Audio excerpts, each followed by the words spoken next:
the greatest of all time. There's something that you are about ready to do, or it's something that you are in the process of doing. This might show up for a few different people in a few different timelines. But there is something that you are about to realize and act upon that's going to make you the GOAT. And here it is. I feel like I'm tapping into someone's energy that's you've never been that concerned about being number one or being at the top or even competing. You've always had your own kind of little special niche. That's what I'm hearing from Spirit. You've had your own special niche. You've always been a specialist in whatever field you're in or whatever it is that you do. Even if a lot of people do it, you specialize in it. People come to you and they say, I really like the way that you do this particular thing. So in a way, whatever you do, maybe for a living, I kind of get that you're one of these people, your work is something that you love. It's hard to separate it. And even if there's aspects of your work that feel a little like drudgery, you still love the work way more than you do any complaint you can have against it. And I'm seeing you as someone who's hardworking. You've always had your head down. You believe in hard work, hard study makes you the best. And when it comes to stories like the hare and the tortoise, you are definitely in tortoise energy. Your why is that way. But you're also slow, you're methodical. And while in many times, in many circles, people complained about that slowness. People complained about you not being fiery enough. In the end, they see you as the greatest of all time. In many areas of your life, they see you as the greatest of all time. But I'm gonna say especially in whatever work you do. So you're giving me a lot of earth energy, but in a strange way, you know how to wield fire. So you may be someone with a lot of earth in your chart, but there's also some kind of prominent fire. Because I get this sense in you, you will take things slowly and slowly and slowly until you pinpoint the exact moment to act. And when you act, it's like, wow. Everybody's like, where did that come from? How did you secure that? And you're very strategic. Because now I'm seeing you've got some air energy around you too. You know how to wield the sword as well. You're very strategic. But the way that you utilize your strategy, the way that you utilize that mental part, you don't feature that in the forefront. So when people are meeting you, they aren't meeting your intellect. They're not meeting your strategy first. In fact, you like to present in your earth energy. You're very grounded. You're very likable. You're even friendly. Like, you're kind. You are considerate. And that's something else that people notice about you. But in many ways, you are the quiet one. You know, if you hang out with a whole group of folks, you're the one that tends to be a little bit more quiet, a little more, contemplative. And the interesting part is that you attract a lot of friends who are go-getters. A lot of friends of yours are, Spirit is showing me, they're in the sun. You have a lot of friends who are very good. They are the GOAT in their own world. Whether they play sports, whether they, are part of some corporate structure, they're at the top. Whether they are in the medical field, they are a well-known specialist, and on and on. And I think in the beginning, you weren't quite sure how to position yourself with these people. But I'm getting these are long-standing relationships. Some of your friends that you are with now in your current moment have been friends since childhood. I get that you all grew up together. But maybe before you decided what you wanted to do, you might have even taken a different route from your friends growing up. And these are just examples, y'all, but maybe you grew up and you and your friends went to the same prep school, I'm kind of getting there was some kind of privilege. And maybe when it came time to go to college, like I said, these are examples. They don't have to flow for everyone, so take it as it resonates. But when there was time to apply to college, maybe you were the one that said, I think I need to take some time before I go to college to just travel, to get to know myself. Like early on, you saw the benefit in going slow, to not just put yourself in environments because there were expectations that you should do something. And maybe, I think some of you were even supported by family when you wanted to do that. Your family was like, you have such a good head on your shoulders. You might have even surprised them when you said, I don't want to go to college right away. I think I want to volunteer. I want to travel the world. Your family was like, really? Okay. Because I think that even as a youth, even as a child, your family was like, if they had other children, they were like, dang, I wish we could have got like 3 more of this child.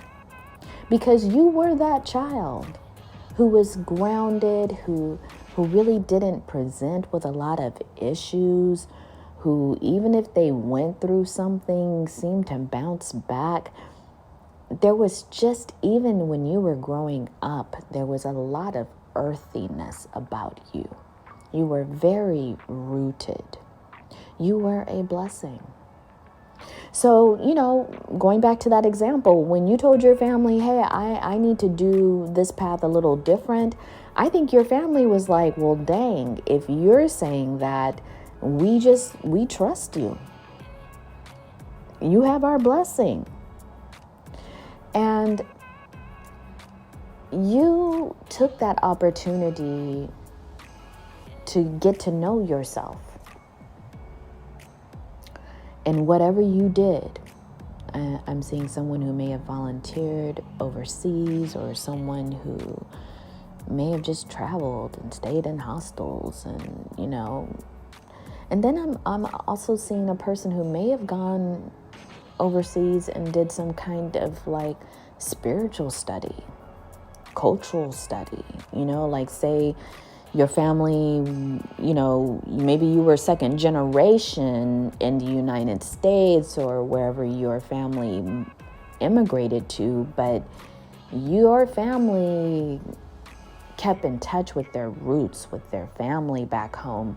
And maybe, there might have been a few of you who even went back to your roots, to the home where not your parents, but your grandparents were from. So, these are all just examples. But what I'm saying here is that even when you were a youth, you did not take the ordinary path, something that would lead you directly to success. You could have. Because I'm seeing someone who, colleges wanted you, programs wanted you, you were wanted, but you were very strategic about how you wanted to live this life. I really think you paid attention.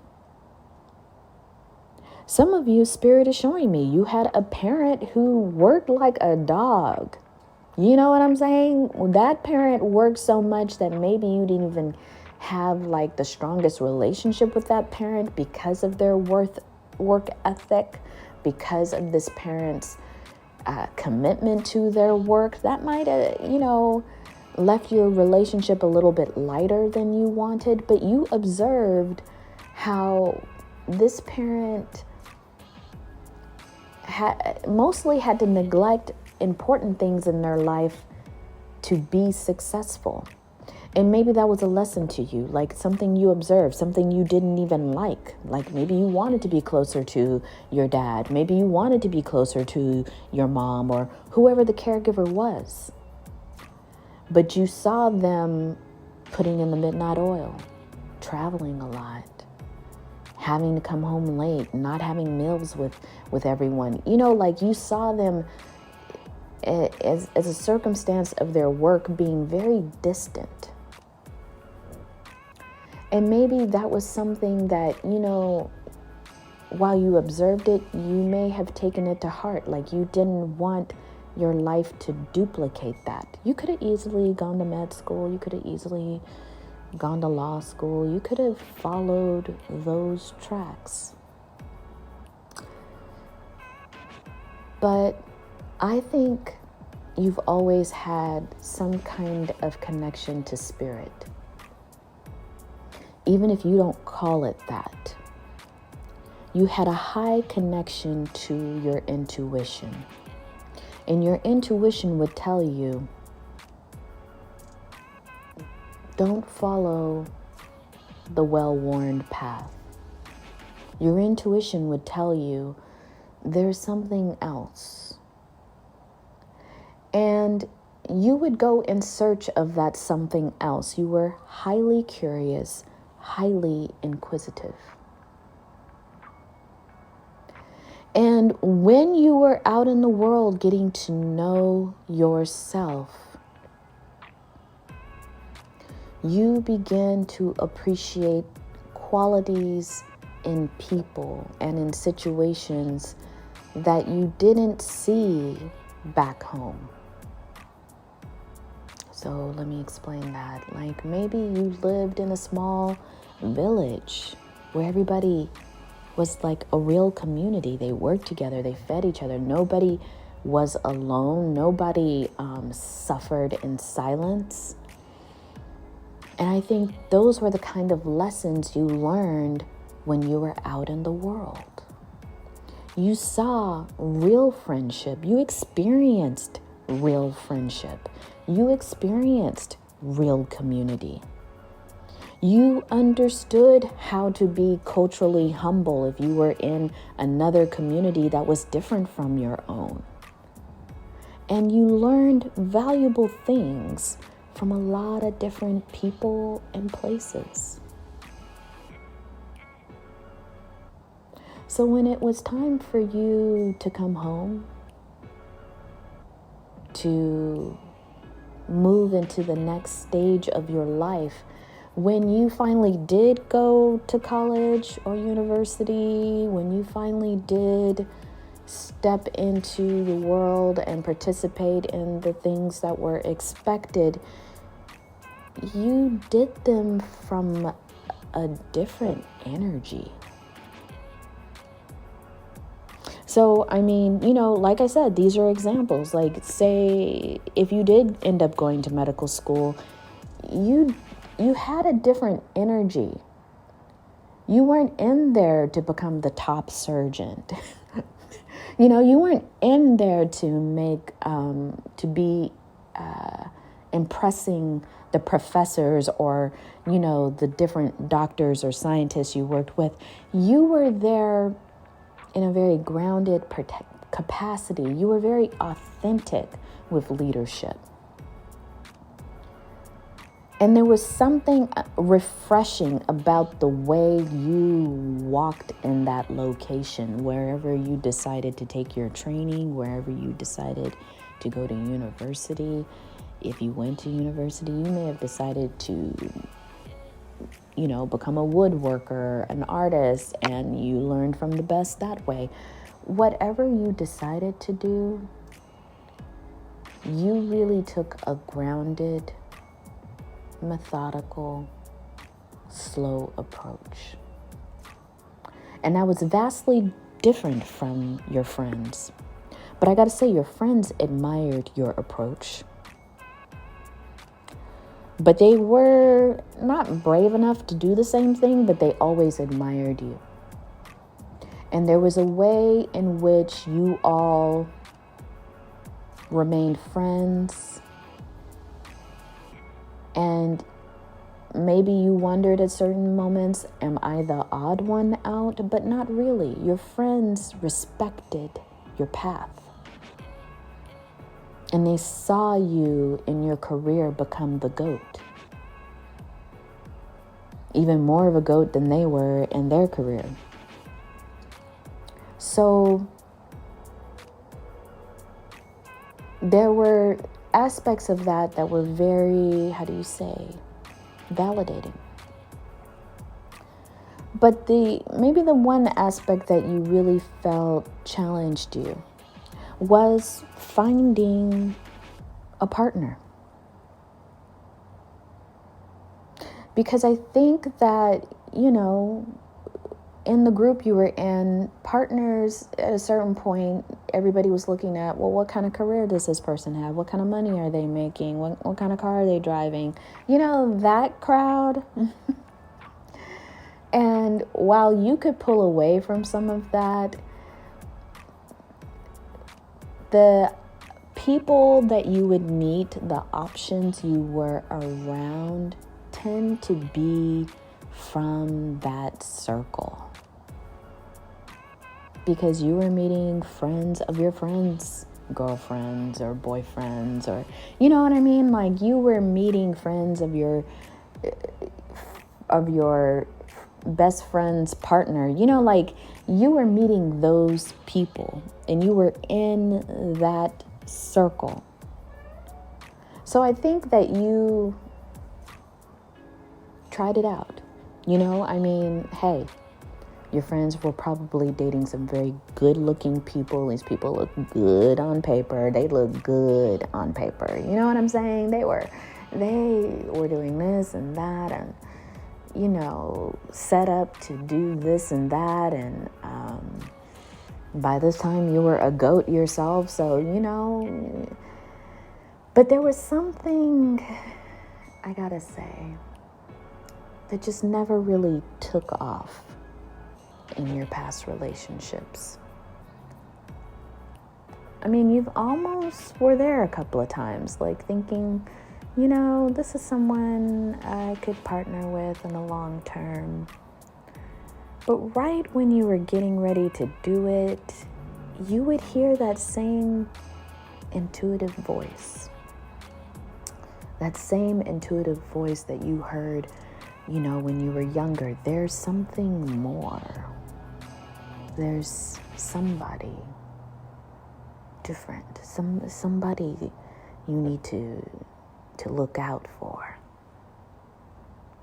So maybe you stayed single more than, depending on your life cycle that you're in, you may have stayed single a little bit longer than this current friend group.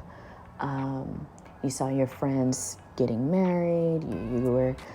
Maybe you were the best man or the best woman more often than you wanted to be. You're starting to see your friends have children. And, I think there was a place and a time where you thought, am I letting life pass me by? Maybe I should just commit to someone. Like you talk yourself into things when you feel like there's a clock ticking. But I gotta tell you,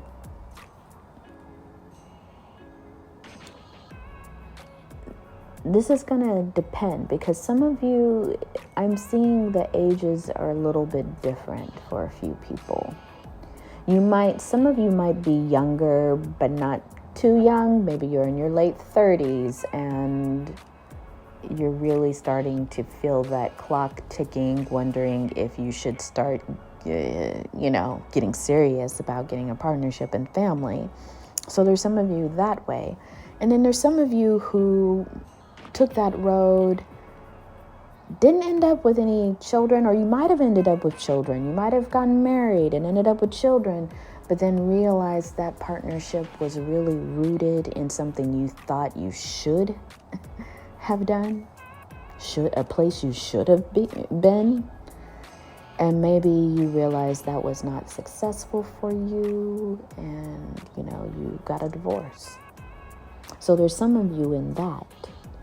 And then there's some of you who just remained single. You're a little bit older now.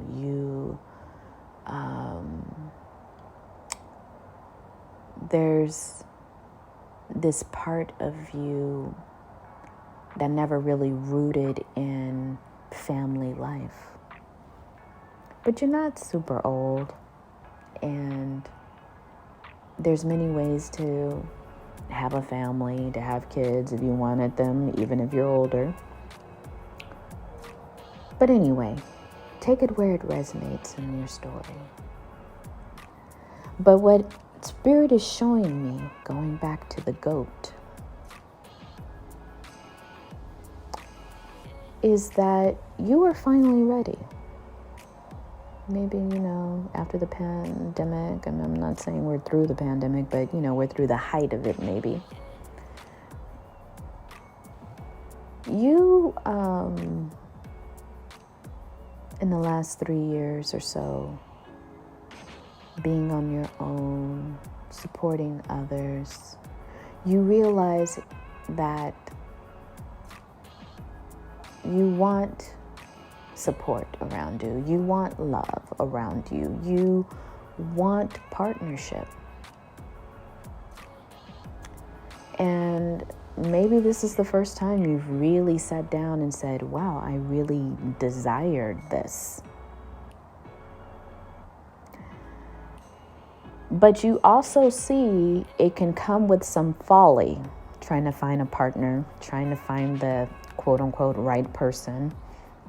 It can come with some folly. You're starting to see friends that are getting divorced. You're starting to see family members that are having troubles with their partnerships.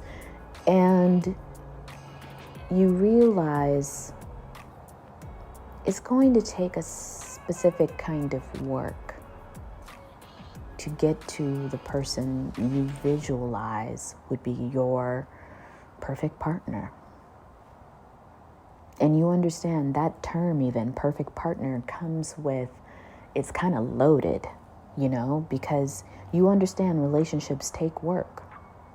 But you also understand that people have to be matched at a certain level to even make that work possible. So back to you and your pace. You like it slow. But you're also observing not only yourself, you're observing others. And you are studying how to make a relationship work, how to show up in a relationship, how to be available. You're looking at your work. You're wondering, is this the way I've set up how I work? Is it even conducive to a relationship? And you may be making changes there because you want to be available. You want to be mentally, emotionally, spiritually aligned in terms of availability.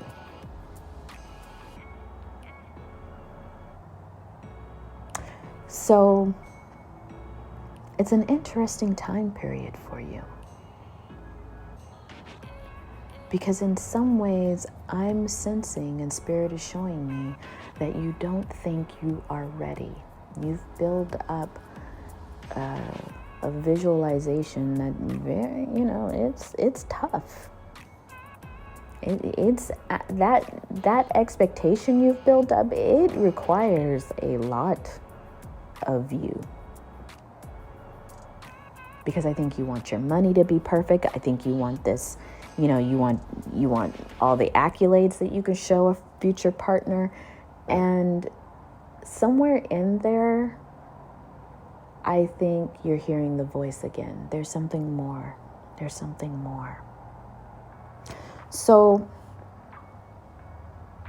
Spirit just had me put out some decks. And then Spirit had me grab a book from my bookshelf called Medicine Cards. It belonged to a deck that I had a long time ago, but for some reason, I don't know what happened to the deck. Sometimes you're just I loan stuff to people and they just never give it back. But the book, I had the book. So, Spirit was saying, do a bibliomancy,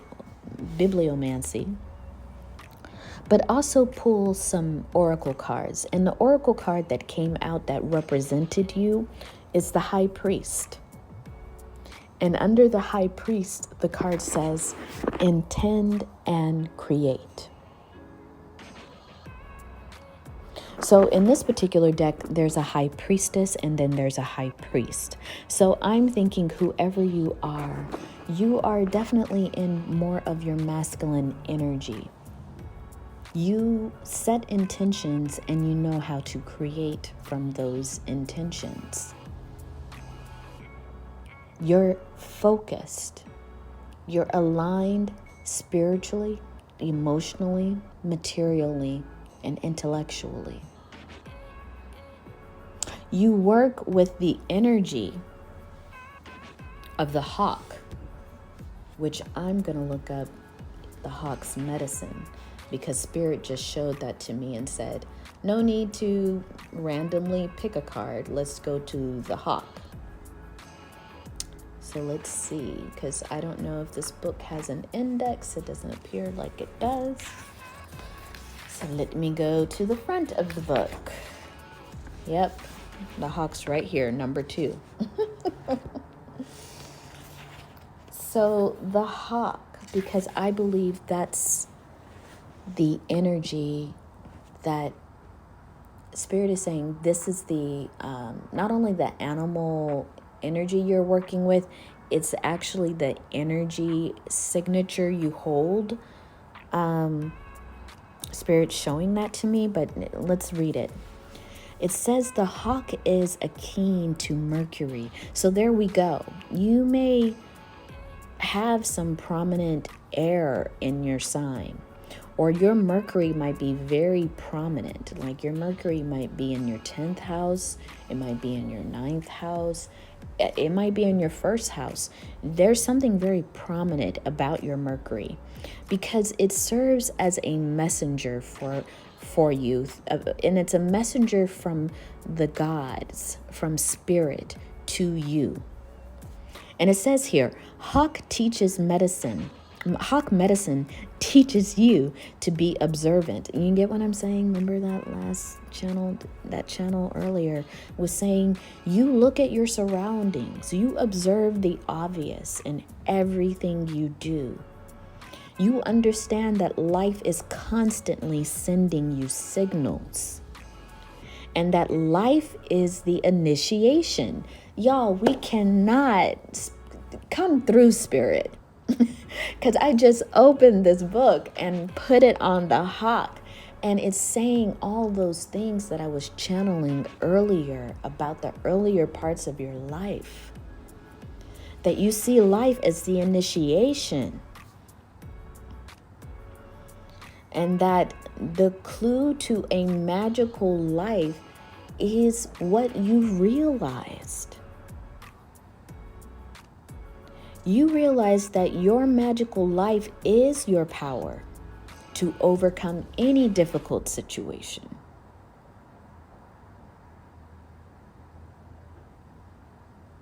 And you have the vision of a hawk. And that you receive that vision from the hawk from spirit. It's a gift you have to see beyond what others are seeing and to see at a higher vantage point. Your intuition, you may be developing it lately, but if you have not, Spirit is saying you will be developing your intuition. You need to develop this intuition. It's a great gift. I really get the sense that you use your intuition quite often. I just don't know if you use the same language of intuition. But it says here, your intuitive ability to discern the message carried by the hawk is powerful. The ancients recognized this magnificent bird of prey, this is what the book is saying, as a messenger, bringing tidings of their earth walk, the good red road, from the world of grandfathers and grandmothers who lived before them. So, you know what this is saying to me even is that your work with hawk energy is ancestral. If it says here in the book, if the hawk were to magically cry, it's a sign to be aware or to beware. It also can mark the coming of a warring tribe, the birth of a child, or the celebration of counting coup. Hawk's cry signals the need for the beholder to heighten their awareness to receive a message. And this is interesting because in this book, in this deck, the hawk is the number 2. 2 is the number of relationship, which I'm about to get to, Spirit's whole reason for me recording this download. It says here in the book, though, I want to continue on a little bit.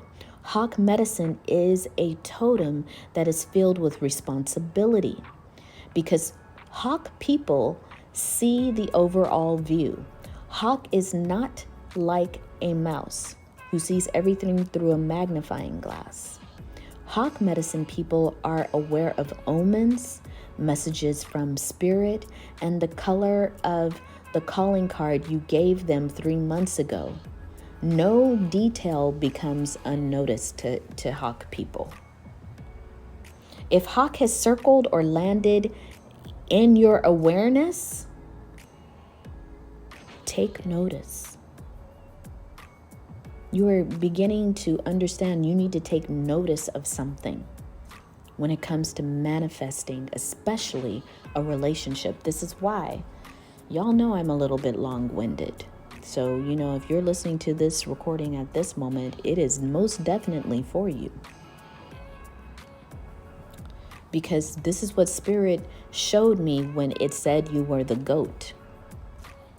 Because here it is. I don't know, whatever the circumstances are around partnership for you, the theme of relationship for you, and I'm talking intimate relationship. You are getting ready to realize your partner. And Spirit keeps saying perfect partner. So I'm going to use that terminology. Spirit is saying you are getting ready to realize your perfect partner. And here is where it gets interesting. Because Spirit is showing me this is a situation where you're going to end up being the GOAT. And what exactly do I mean by that? Spirit is saying your perfect partner is someone who's very much in the sun. They're showing me your perfect partner is very popular. Whether this is someone who, this person could be very beautiful or handsome. They're very easy on the eyes. I hear my ancestors saying, easy on the eyes. Like, this is a person who a lot of people can visualize, want to visualize themselves being with this person.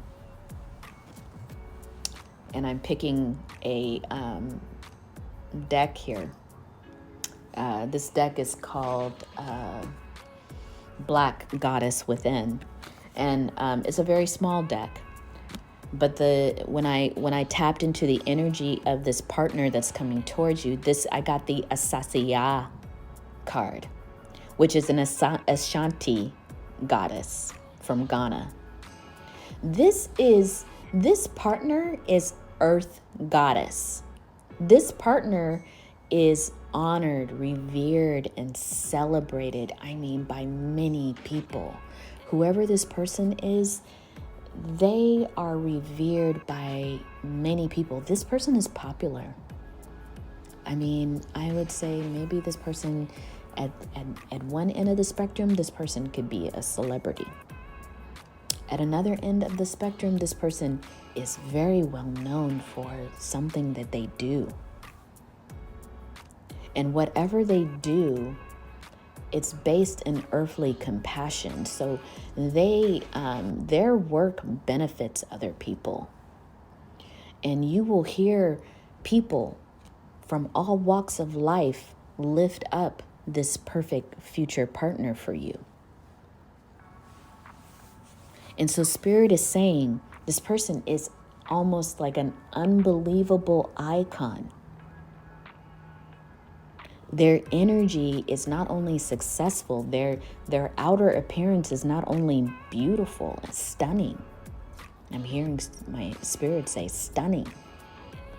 That it's almost as if there's some kind of perfect package. And excuse all the ways in which I hope this language is not getting objectifying. But there's something about this person that most people would assume they are already partnered. And this person, maybe they don't even walk around in life really. They're like you. They may not have focused on partnerships, or maybe, they have had partnership, but it didn't work out. Whatever it is, this person is currently single. But the funny part is that many people do not think this person is single. Many people think this person is partnered, or that they're actively seeing someone. And it could have been because of just recent shifts in their lives that they are single right now. But they're not,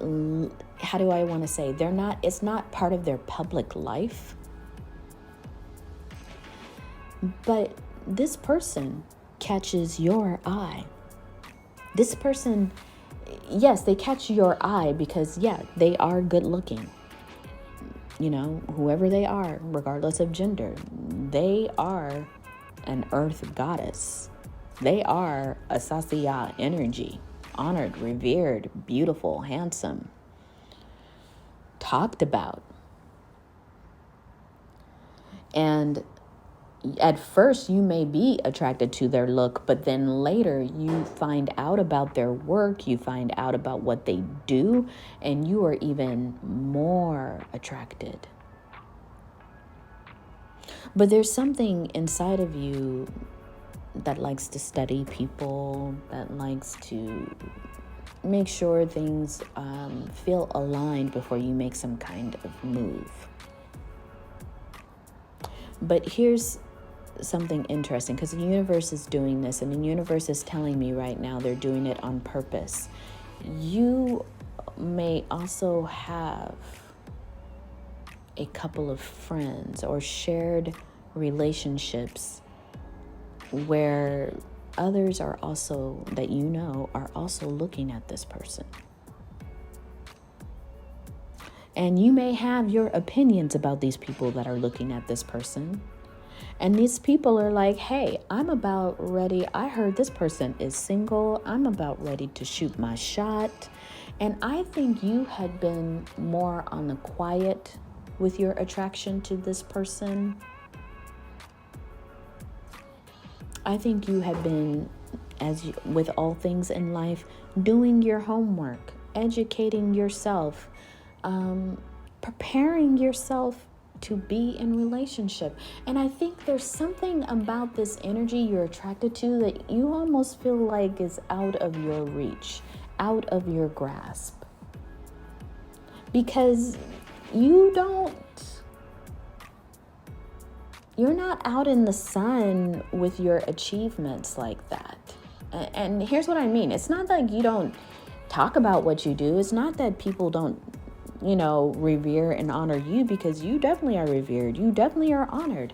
But you aren't driving around with your little red Corvette. You know what I'm saying? You're not, there's something about you that doesn't move in that way. And you see the people that are attracted to this person, they move in that way. So now you're like, does this person expect that kind of partner? Now you're starting to put yourself on a lot of questions. And I think this is why Spirit wanted me to do this channeled message, because Spirit is saying you, without knowing it, have the opportunity to be the GOAT. Because I'm going to tell you, you got some stiff competition. You do. Spirit is saying they ain't gonna lie to you. But Spirit is also saying that some of this is on the ancestral level. It's on the ancestral level. Spirit has been showing me this, maybe even early last year. Spirit was saying some people, their ancestors, had put out the call and done the search worldwide because they have a progeny that needs partnership. They have a progeny that they want partnered with the right match, because this progeny of theirs, these ancestors are saying, needs a partner. Some aspect of the work they're going to be doing, they need support, solid support. And some aspect of their work they're going to be doing may need to be done even with a partner. And so, believe it or not, Spirit is showing me your ancestors threw a hat in. Your ancestors were like, well, we got somebody over here. And low key, your ancestors were right there at the call, putting in their progeny, saying, look at who we have. Solid, honorable, respectable. And I know that you are finding this hard to believe right now, but you are a contender. You are in high priest energy because of your ability to intend and create. So I'm looking here. I'm positioning the cards of the high priest and Asasiya. And it's funny, as I put them both side by side, the high priest is looking at Asasiya, directing its energy, their energy towards Asasiya, saying, yes, you are all of what I envision and desire. And Asasiya is in her work. Asasiya, the energy of Asasiya, is showing a picture of a goddess kind of like lording over the lands, working the lands, supporting the people. And Asasiya's gaze is totally the other way, the other direction, not even looking at the high priest. Not because the high priest is unnoticeable, but because the Asasiya is caught up in the work that she's doing. And so what's interesting here is that Spirit is saying Asasiya's gaze is always on their work, whether this is regardless of gender.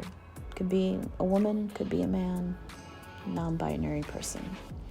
Whoever's in the Asasiya energy, they're always focused on their work. They're always in a humanitarian action. And it's showing you as the high priest captivated by this person, while others are too. But it's interesting because others while they are very attracted to the Asasiya energy, they are also very intimidated. And I'm gonna ask Spirit.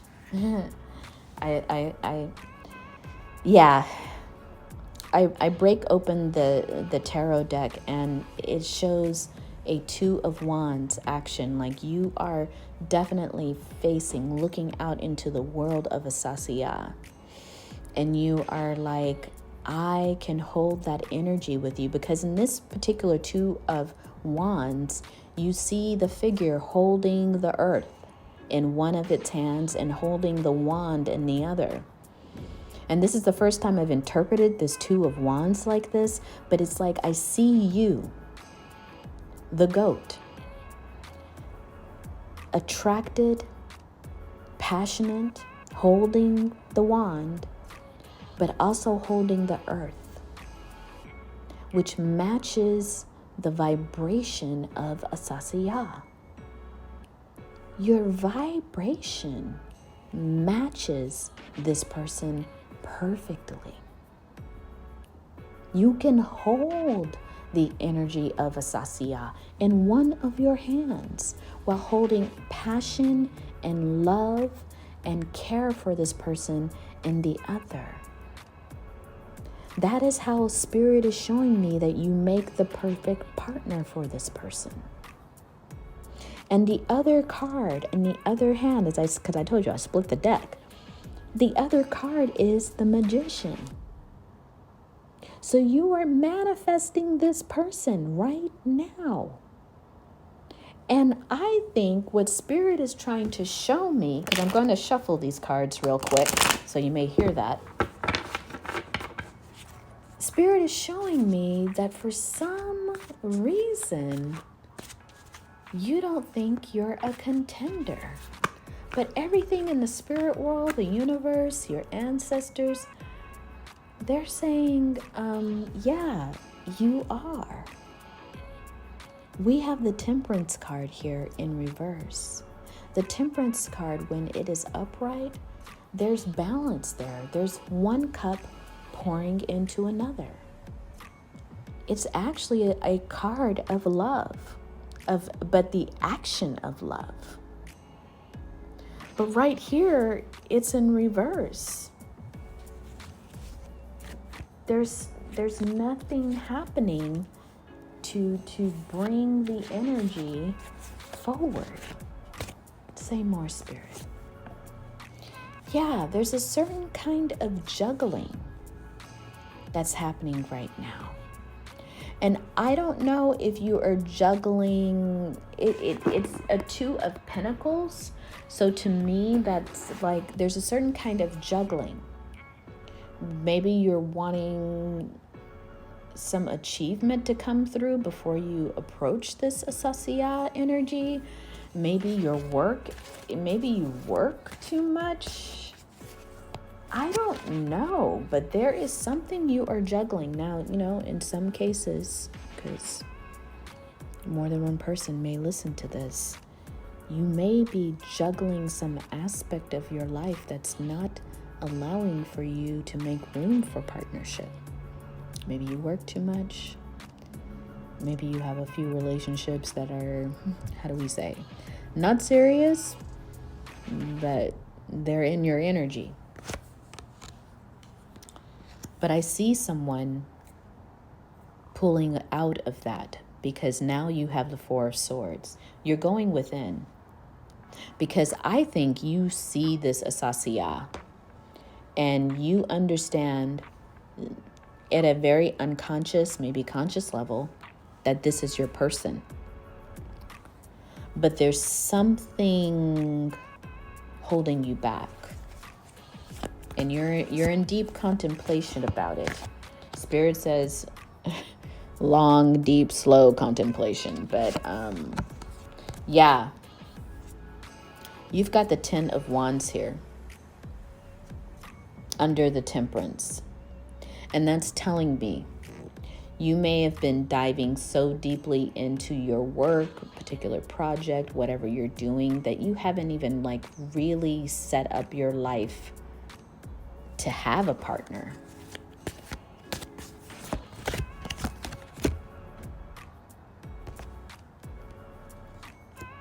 But you're moving beyond the juggling because the Page of Swords came out in reverse here. I think you're seeing that some of your life needs some adjustments, but you know, it may take you a while to make some adjustments in your work schedule or things you're committed to. And maybe some part of you is worried about how a relationship could impact your work that you do. Maybe the work that you do is very simple when you're not involved with anyone. You know what I mean? It's very simple. You can travel when you want to. You can get up and go and do the things you need to do basically at your whim. So you're wondering about how successful your work will be if you integrated another energy into your life. But marriage is on your mind for some of you. And when I say marriage, it could be partnership too. I mean, you know, but there's something, the Hierophant came up upright. Like, oh, this partnership is going to win out over any doubts you had about your career. And surprisingly, the Devil is here, but it's in reverse, meaning that you're taking a very grounded approach even to your attraction to this person. It's not obsessive, or maybe you've kind of shifted out of any kind of obsessive thoughts about this. You're really looking at your next steps from, like I said, a grounded approach. Very interesting.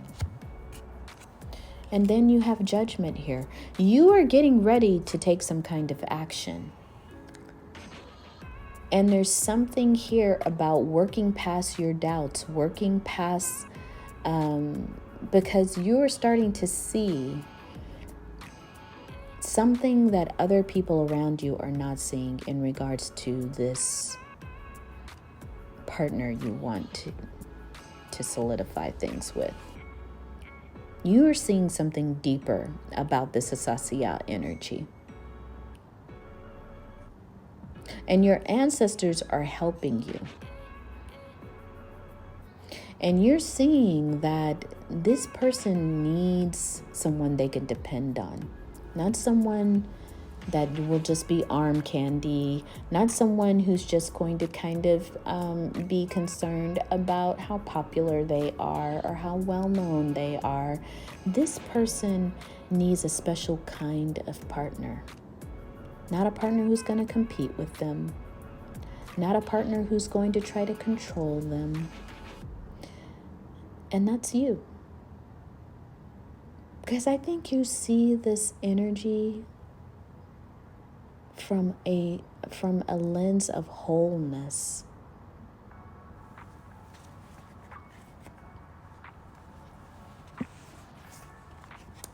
And that's a great place to be. Authentically and whole.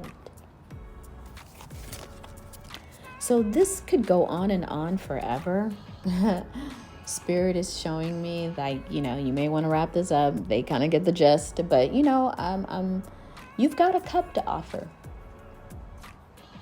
And I think that's the last part of the message. Offer the cup. Because when you do, you are going to, it's almost like Spirit is showing me a stadium where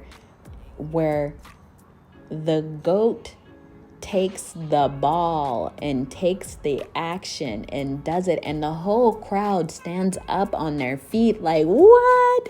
How did that happen? Oh my God. It's going to be that kind of reaction.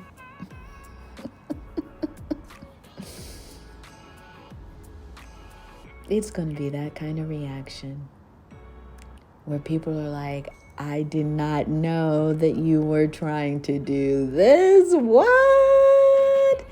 And because you are so perfectly matched for this person, it's going to work out, but you've got to make a move. I guess that's just what Spirit is. I don't know if that was the long and the short of it. Spirit's like, you could have just said that in the beginning and I'd done this hour-long, channel. But, Spirit was showing me everything. Spirit was showing me you. Spirit was showing me this energy. And Spirit was showing you're going to be the GOAT. In some cases, you are the GOAT. If you had some kind of doubt, if you were all up in your head about whether this person will accept you, oh my goodness, you're about to upset all of the contenders in this game. Because trust me, this Asasiya energy has many people going for them, gunning for them, swearing they're right. People from the past, people from the present, people from the future. But you are the one. You are the GOAT. So if you like how I channel, please follow this channel. Subscribe by clicking that bell so that you'll know when I upload. Please know that I don't do personal readings, so anybody trying to contact you, that's not me. Don't get scammed. And I am also on TikTok doing things, I don't know, every other day. Sometimes I take a break, but I post there as well. And this is Kamara with Rooted Futures. And comment below if you want to claim the energy of this reading, because you are the GOAT. You're about to get ready to realize a huge win. Okay, take care. Peace.